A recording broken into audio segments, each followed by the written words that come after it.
Hey, I'm Benny, and welcome to the series where I'll go over a small aspect of SimTutor and walk you through it, giving my tips and tricks as we go. Today, finally, we'll be putting together what we made in the last two videos into a picture swap step in SimTutor. Let's get started.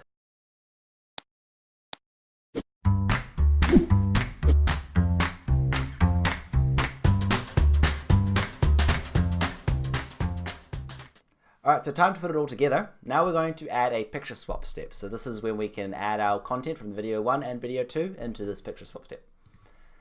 Firstly, just give it a name. So we'll call this saw swap. You can do something better if you want to. And for this main image, we want to use our image that we made in video 1, which is that background saw. Upload that into there. And then for the swap images, we want to upload our swap images that we made in video 2. You can just click on the first one and hold shift and click on the last one and it will select all of them, and make sure you have them all selected before you click open, and they will upload as like a sequence. You'll see that in a second. So you can see as we click through them, all our swap images are displayed here. That's all good. And for the instructions, before we add the step, we have instructions already on our background image, so we can go ahead and just remove these, and they will actually remove the whole instructions for the learner, which is what we're after, because we already have it in our background image. So all good.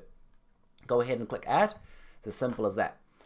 Okay, so now we've got a couple of things we need to do in the hotspot or swap area addition screen.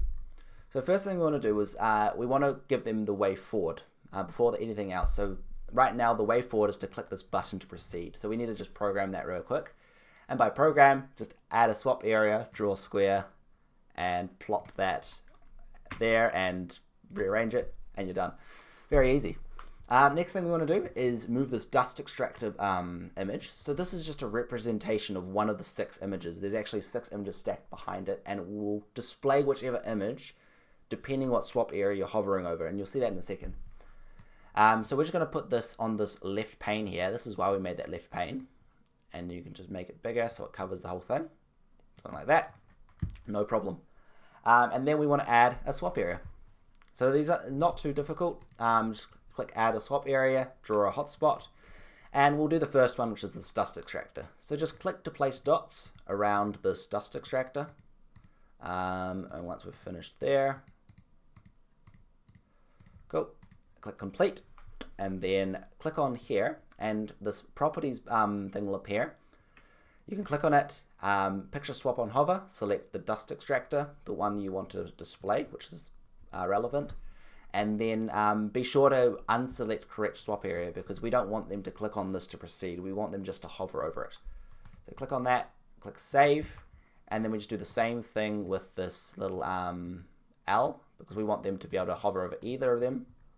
Click complete, and then go on here, select dust extractor, and done. So there's our first one done. We just rinse and repeat that for the next 5.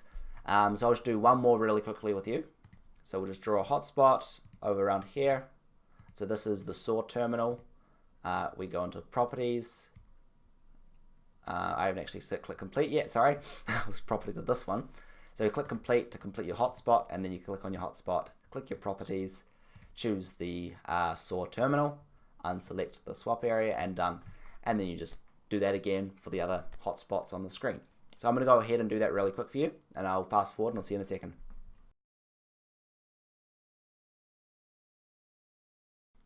Alright, welcome back. I've created all the hotspots and swap areas, as you can see.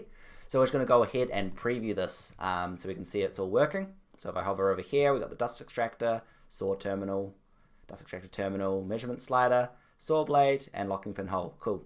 And you can see you can hover over the L or the actual thing and you get the same result, which is great. But the only thing from now is that if I actually click on this, the user gets this unfriendly, incorrect, your answer is incorrect warning message.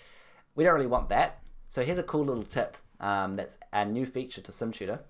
If you go into Sim settings and go to learner feedback settings, you can actually turn the incorrect answer prompt off for picture swaps. So we don't really mind if they click or anything. We just don't want anything to happen. So now that I've saved that, if we preview that again, if I click here, nothing happens anymore. So this is good, meaning that they don't get any incorrect feedback or anything. They kind of just know when they're ready, they can click on this button to proceed to the next step. Okay, cool. So that's all for picture swaps for today. If you have any questions, please email us at info@simtutor.com, and we'll see you next time.